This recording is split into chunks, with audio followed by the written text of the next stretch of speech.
भारत गौरव आचार्य श्री पुलक सागर जी गुरुदेव के प्रवचन और लेटेस्ट धार्मिक भजन व कार्यक्रम निशुल्क देखने व सुनने के लिए हमारे YouTube चैनल जीन शरण मीडिया को आज ही सब्सक्राइब करें और सबसे पहले देखने के लिए बेल आइकन पर क्लिक जरूर करें। कोई आदमी समाज में काम करता है, दूसरा टांग खींचने को तैयार रहता है। कौन सा ग्रुप लाया है, ये ग्रुप लाया, वो ग्रुप लाया, ये इनके महाराज, वो उनके महाराज, ऐसे समाज चलेगी हमारी। अमेरिका में एक बार केकड़ा सम्मेलन हुआ, पूरे विश्व के केकड़े इकट्ठे किए गए। बोले हर जगह से केकड़ा लेकर, केकड़ा जानते हैं, हिंदी समझ में आ रही? हाँ, केकड़ा तो जानोगे तुम, और चीजें भले ना जानो, ध्यान रखिए। अमेरिका में केकड़ा सम्मेलन हुआ, सारे विश्व के केकड़े इकट्ठे किए गए। जब इकट्ठे किए गए तो एयरपोर्ट पे सब केकड़ों की वो रखी गई डोलची, और केकड़ों की इस डोलची में एक बास्केट अपना भी था, उसका ढक्कन खुला हुआ था। लोगों ने कहा यार ये भारतीय केकड़े, इनको जरा बंद करो, ये निकल गया तो काट लेगा और बड़े डेंजरस। भारत से भी जब केकड़े की वो गई, उसने कहा चिंता मत करो, एक भी नहीं निकलेंगे, आप तो चलो। फ्लाइट में रखे गए केकड़े, लोगों को बड़ा आश्चर्य हुआ। उन्होंने कहा यार बंद कर लो, तुम्हारा बिगड़ता है। बोले चिंता मत करो, हिंदुस्तानी केकड़े हैं, एक भी बाहर नहीं जाएगा। बोले एक भी बाहर नहीं जाएगा? बोले बिल्कुल नहीं जाएगा, टेंशन मत लो। तो बोले क्यों? बोले इसलिए कि हिंदुस्तानी केकड़ों की आदत है, जब एक केकड़ा ऊपर चढ़ता है तो दूसरा केकड़ा टांग पकड़ के नीचे खींच दिया करता है, और जब वो खींचता है तो एक भी केकड़ा बाहर नहीं जा सकता है। ध्यान रखिए आप, ये दशा है हमारे देश में समाज की। एक काम करता है, दूसरा टांग खींचने को। ओलंपिक गेम हुए अभी दुनिया में, मेरे से कहा कि भारत को गोल्ड मेडल नहीं मिला, मिल सकता है।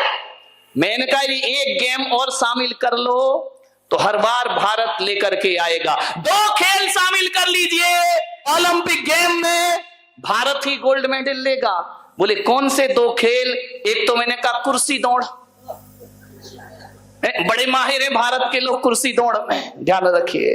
कुर्सी दौड़ शामिल कर दो, भारत को गोल्ड मेडल मिलेगा। और दूसरा एक गेम और शामिल कर लो, कबड्डी। कबड्डी, यदि कबड्डी शामिल हो जाए तो गोल्ड मेडल भारत को मिलेगा। बोले कबड्डी में क्यों मिलेगा? मैंने कहा कबड्डी में सिवाय टांग खिंचाई की और होता क्या है, और टांग खिंचाई में हिंदुस्तान बहुत आगे रहा करता है। टांग कबड्डी में क्या होता है? इसकी टांग खींचना, उसकी टांग खींचना, और टांग खींचने में तो अपना देश सबसे नंबर 1 है। ध्यान रखिए, टांग खिंचाई मत करिए भाई, व्यर्थ समय मत गमाओ। कोई अच्छा काम करता है, धन्यवाद दीजिए, प्रोत्साहन दीजिए उसे हतोत्साहित करने का प्रयास मत करिए। क्योंकि कोई भी व्यक्ति यदि अच्छा काम करेगा तो ध्यान रखना समाज का विकास होगा और राष्ट्र का विकास होगा। ध्यान रखिए, करो ना अच्छे का। ये चातुर्मास यहां चल रहा है, 5-6 युवा हैं जो रात दिन मेहनत करते हैं, काम करते हैं। मैं युवाओं को प्रोत्साहित करता हूं, धन्यवाद दिया करता हूं। आज तक जितने भी प्रोग्राम यहां पर हुए हैं, मंच लेवल पर जो भी प्रोग्राम हुए हैं, ये मेरी अपनी सोच रहती है।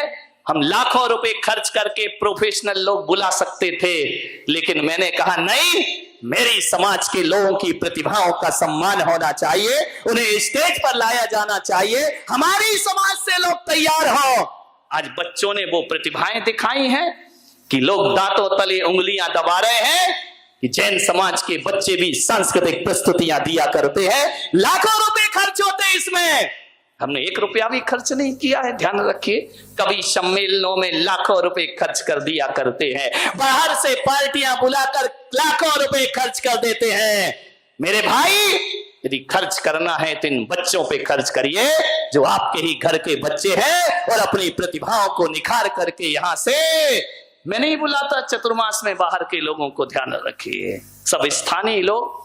आज कुछ हो या ना हो, कल चेतन भाई बैठे थे कमरे में, उन्होंने कहा महाराज इस चतुर्मास में हम कुछ सीखे हों या ना सीखे हों, लेकिन मैनेजमेंट और अनुशासन इस चतुर्मास में हमने सीख लिया है। कैसे प्रोग्राम देना है, कैसे मंच बनाना है, कैसे कार्यक्रम किए जाते हैं। अरे सीखिए, हर चीज सीख हुआ करती है। एक व्यक्ति वो हो सकता है समाज में जो ये कहे कि ये सब फिजूल खर्ची हो रही है, वो नेगेटिव सोच वाला होता है, और एक पॉजिटिव सोच वाला होता है। एक बात ध्यान रखना, इस चौमासे के बाद चौमासे का स्टैंडर्ड क्या होता है, बारामती की समाज का नाम पूरे देश में हो जाएगा कि चातुर्मास कैसे कराए जाते हैं। ध्यान रखिए, व्यवस्थित संत शिक्षा देता है, संत प्रेरणा देता है, संत आपको एक मार्गदर्शन दिया करता है। मान्यवर, जीवन को संभालने का प्रयास करो। क्या करेंगे हम बिखरी हुई समाज का? जुड़ने का प्रयास करिए। आज ऐसा मानव समाज जुड़ा है यहां पर, मैं अभिभूत हूं कि मुश्किल से यदि देखा जाए तो 70% हिंदू बैठा है, यहां 30% ही जैन होगा यहां पर। ध्यान रखिए मान्यवर, आपको सोचना है जिंदगी को कैसे व्यवस्थित किया जाता है।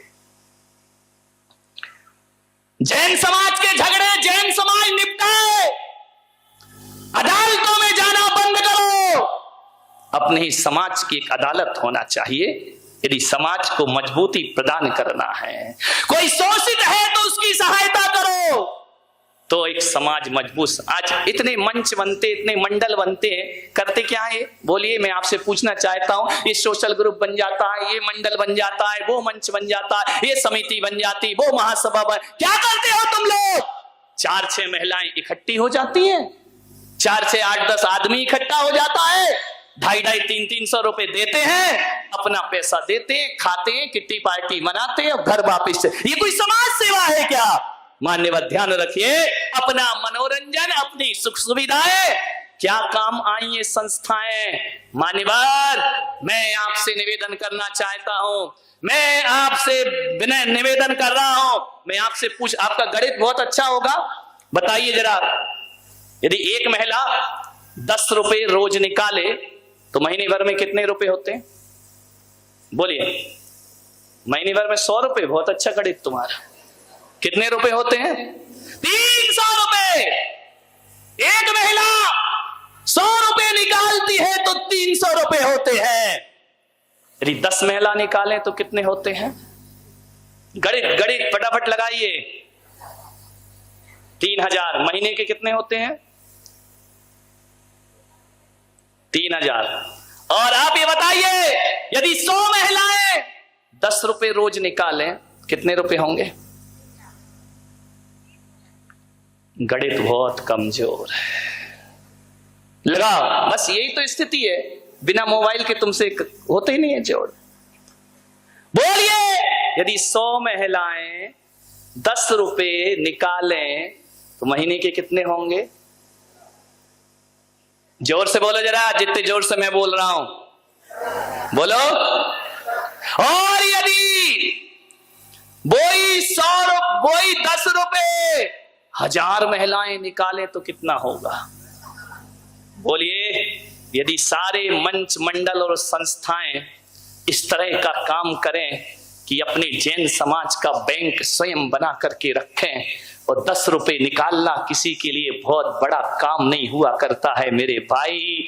यदि आपने पंडाल में इतने हजारों लोग बैठे हैं, यदि 10-10 रुपए रोज निकालें और हमारी समाज में जो गरीब और शोषित व्यक्ति हो उसको हर महीने पैसा दे करके जीवन बनाए, तो हमारा ये संस्थान बनाना सार्थक और सफल हो जाएगा। मान्यवर क्या करते, घूम घाम के आ गए, बैनर लगा दिया, चाय नाश्ता कर लिया, हो गया काम, हो गया समाज उद्धार।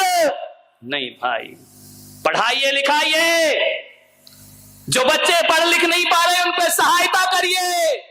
आज एक सहेली मंडल ग्रुप आया ऊपर, मेरे से तो परिचित ही नहीं, उन्होंने कहा कि श्रीफल चढ़ाएंगे, लेकिन उन्होंने एक सच्ची, श्रीफल कोई महत्वपूर्ण नहीं हुआ करता है। उन्होंने कहा कि जो बच्चे यहाँ पर आए थे जिन शरणम तीर्थ से, उनकी पढ़ाई में हम सहायता करते हैं।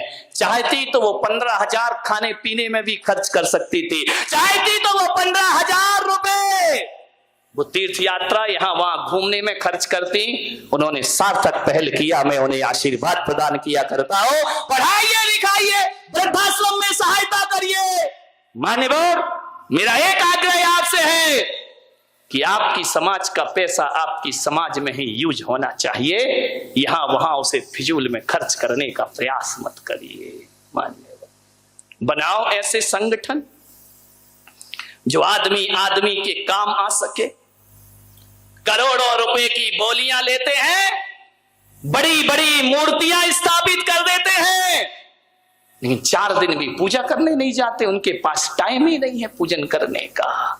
मान्यवर, पूजन करिए, भगवान का अभिषेक करिए, तो एक नई समाज का यहां पर निर्माण हो सकता है। आपसे एक ही निवेदन है,